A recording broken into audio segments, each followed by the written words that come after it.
pendant que le monde continue de tourner. L'Ukraine vit une réalité que beaucoup préfèrent ignorer.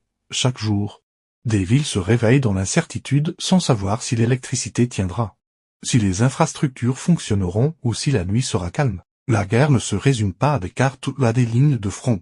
Elle s'invite dans la vie quotidienne des civils, dans le froid, dans les coupures de courant, dans la peur silencieuse. Depuis plusieurs mois, le pays subit des frappes répétées visant des infrastructures clés. L'objectif n'est pas seulement militaire, il est aussi psychologique. Plonger une population dans l'obscurité, perturber l'eau, le chauffage, les communications, c'est affaiblir un pays sans forcément avancer d'un mètre sur le terrain. L'hiver rend cette situation encore plus difficile, surtout pour les familles, les personnes âgées et les enfants. Sur le plan militaire, la situation reste tendue, les lignes de front évoluent lentement, parfois au prix de lourdes pertes. Certaines zones sont évacuées, d'autres deviennent des symboles de résistance. Chaque avancée ou recul est scruté, commenté, souvent amplifié, alors que la réalité sur le terrain est beaucoup plus complexe et brutale. Au-delà de l'Ukraine, ce conflit inquiète toute l'Europe. Des pays voisins renforcent leur vigilance, craignant que l'instabilité déborde. Les alliés de Kiev continuent d'apporter un soutien politique, économique et militaire,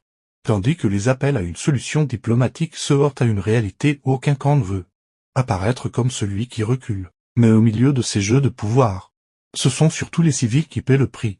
Des familles déplacées, des villes partiellement détruites, une population qui tente de vivre malgré la guerre. L'Ukraine n'est pas seulement un champ de bataille géopolitique. C'est un pays où des millions de personnes essaient simplement de survivre. Jour après jour, comprendre ce que vit l'Ukraine aujourd'hui, c'est comprendre à quel point le monde actuel est fragile.